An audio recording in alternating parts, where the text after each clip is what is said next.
Hey again, everyone, and welcome back to the channel for the next installment in our weekly news recap show. And honestly, this was a very slow week. I mean, there were some good announcements, two in particular that I think are really worth discussing. One from Hot Toys, obviously, but it's been super quiet, and part of it is I'm imagining it's the lead up to Chinese New Year, which is I think starting on the 22nd. So it's soon, right? So. I was almost expecting a flurry of activity from Hot Toys and other companies and getting releases out, but things seem to have slowed down, which is fine. We've got a lot of things coming in. I think a lot of us are still waiting for those Batman invoices to drop at some point. I think Kit already got all his invoices out. I'm waiting for mine from Sideshow. Not to mention there are all these other figures that have been released, like Morbius, the Hobo Goblin. So all of these, there are definitely a lot of figures out there to pick up. So I could slow down. I can always afford to slow down a little bit. So having said that, there were 3 announcements this week that I think are worth discussing. 2 of them very tempting figures that I may try to get. I don't know if I'm going to day one pre-order both of them. Definitely one is more likely. So I'll go over that one first. And the third one it's more I wanted to discuss kind of the license or this particular film. But we'll get into that. So let's kick things off. Again, no news stories really this week. So we'll start with the announcements and we'll go, as we usually do, in order of preference. So surprisingly, Hot Toys is not the top of the list. I'm going to start with DID.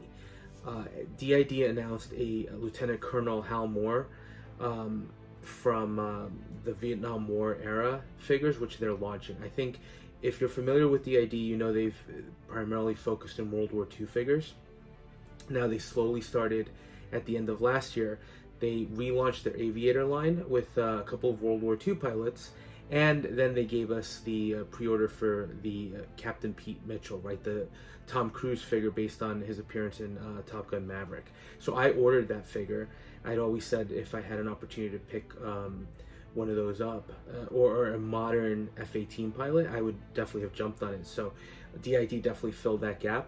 And that's one of 2 Top Gun Maverick, right? Because they're not official licensed products, but I have that one, and VTS Toys has the test pilot version of him, so I'm pretty psyched to get both of those in. But here, first of all, they're launching into a new era, right, which is always exciting to get something new. Now this one's interesting, and I'm going to start by saying, in particular with Mel Gibson, because this is based, if you're not familiar with the movie, Mel Gibson directed and starred in a movie called We Were Soldiers, which basically tells the story of Colonel Moore and the first American battle in Vietnam. So again, Mel Gibson has become a controversial figure. Whether you think he deserves to be forgiven or not at this point, I'm going to kind of leave that to the side, and we'll focus on the figure here. And the movie itself, if you haven't had a chance to watch it, I know war movies aren't necessarily something that everybody jumps at, but we got this in kind of a nice period of time when we were getting really amazing pieces like Black Hawk Down, right? Ridley Scott's Black Hawk Down. So We Were Soldiers, I thought was a really, really solid movie as well. There was a lot of tension, and again, credit goes to Mel Gibson. Personal matters aside, right? He's always been considered an excellent director, and an amazing actor. So he definitely portrayed, I think, the role that he was given amazingly well. And this figure is based on his portrayal of the character, right down to the sculpt, which is okay, right? I don't think that's perfect, a perfect capture of Mel Gibson, but it's close. And again, granted, because it's a military release, they can probably afford to be a little bit off. But everything else, the uniform, right, the M16, the old M16, the kit, everything there, the air cav patches, right? If you're familiar with the story, or if you've watched the movie at least, you know this was the kind of birth of the U.S. air cav, so, or the modern iteration of it. So I think there was definitely a lot in this figure that really stands out, right?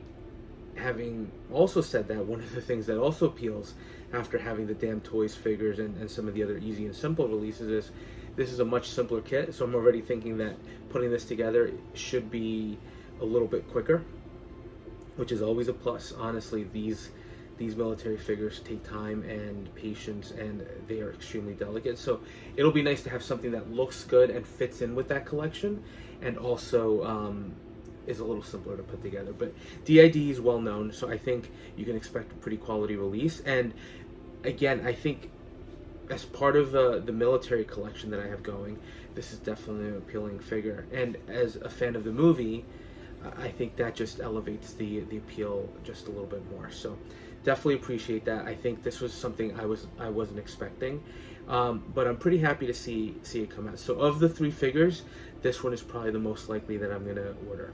Now, moving on to Hot Toys, and I can't say, I'll say, just like with the DeLorean from Back to the Future 3, this was somewhat of a surprising release to me, and it shouldn't have been, right? Hot Toys had come out earlier in the year, or towards the end of last year, and announced some slew of new licenses. I don't even remember if it was towards the end. It might have been at some point. I don't know if it was summer, but at some point they announced that they had acquired additional licenses. And Aquaman 2, right, the sequel, the last film in this DC Snyderverse series, was announced. Now, personally, the movie, I haven't watched it, so I can't tell you if it's good or bad.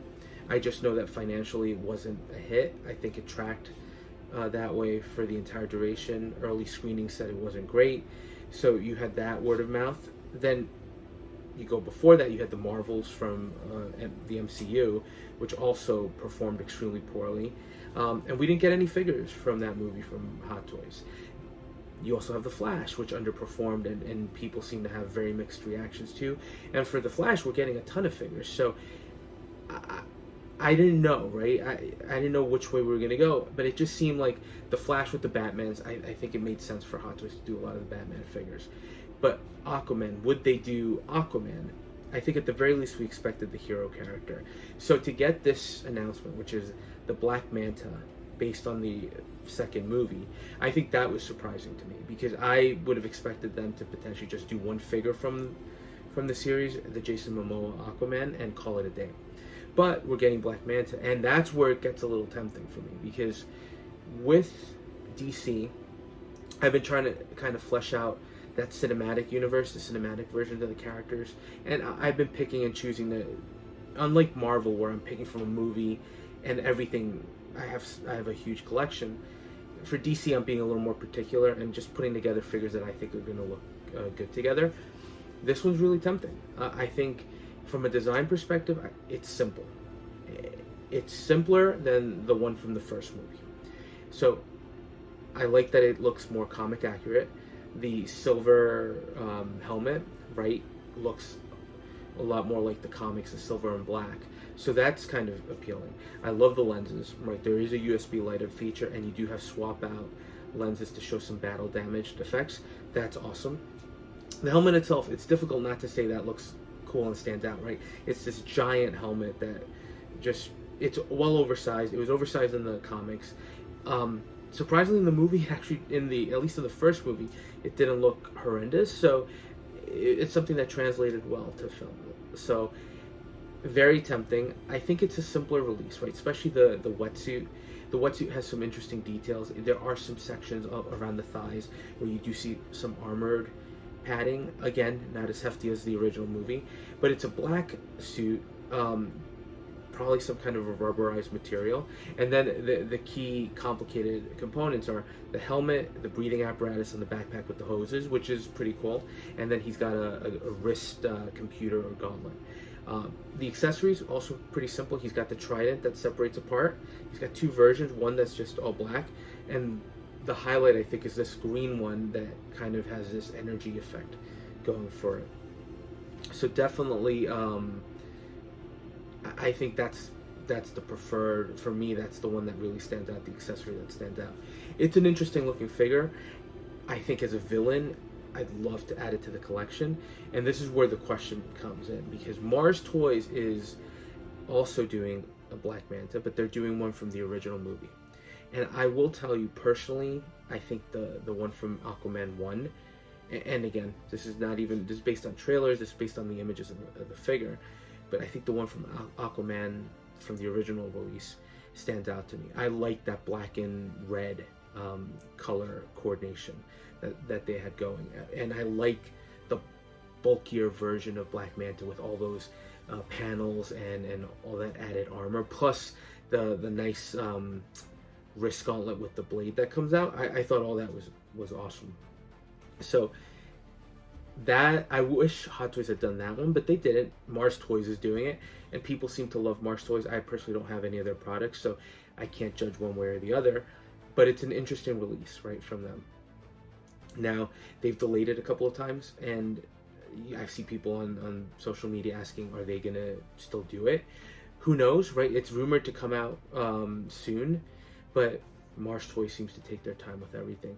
I think you have two options here, right? You can get both, you can get one, you can get neither. For me, I don't know yet. I don't think this is going to be a day one pre-order. If I can get it down the road, I'll probably try to, because it is a great looking figure. Very simple. I think it's pretty simple. It looks like it can articulate well, or at least somewhat decently, but I don't know. I don't know if that's where I want to go with the DC collection. And obviously, this is probably going to be, for the moment, the last run we have of DC releases, right? Now that the Snyderverse is gone, we're sure we've got this announcement of the Batman 85th anniversary collection from Hot Toys. But now I think we have to wait for the James Gunn verse to start. And hopefully that takes off, and hopefully we get some good movies. But this kind of marks the end of that. So I just have to decide if I want to collect. I think it looks great. I think it was an unexpected release. And the other thing this tells me for Hot Toys is this is going to be the year of surprises from them. And maybe not surprises in the sense that we probably should have expected them, but I think they're going to just come out with things that we're not expecting, right? Whether that means they're going back to the vault and touching on figures that they've previously teased and just never had the opportunity to release. Things are slowing down on Star Wars, on Marvel, and on DC, which are their biggest IPs. So they're going to start branching out, and I think we're kind of starting to see some of that. So I think 2024 will be a very interesting year. Black Manta, great looking figure, great release. I just don't know if it fits into where I want to take the DC collection at this point in time. But we'll see, because there's just no denying that it looks like a great figure. It looks awesome. So I don't think anybody will be disappointed. Now, the last figure we're just going to briefly touch on, it's a third-party Blade Runner Deckard figure. We've gotten so many third-party versions of Deckard already. This is from Toys Ace, I think. If I got it wrong, I'll put something on the video correcting myself, as I have to do a lot of the time, right? This one is interesting. I don't think the likeness is there at all. I think the sculpt is very weak. I think what they tried to do, capturing kind of the injuries that Deckard has towards the end of the movie, that's awesome. I think the outfit, the clothing set, looks good. I will warn anybody who's tempted to get this, as a big third-party person, and Fabs will, from Fab's Figures, I'm going to give him a shout out. He'll tell me I collect way too many third-party things, but this is my thing for third-party.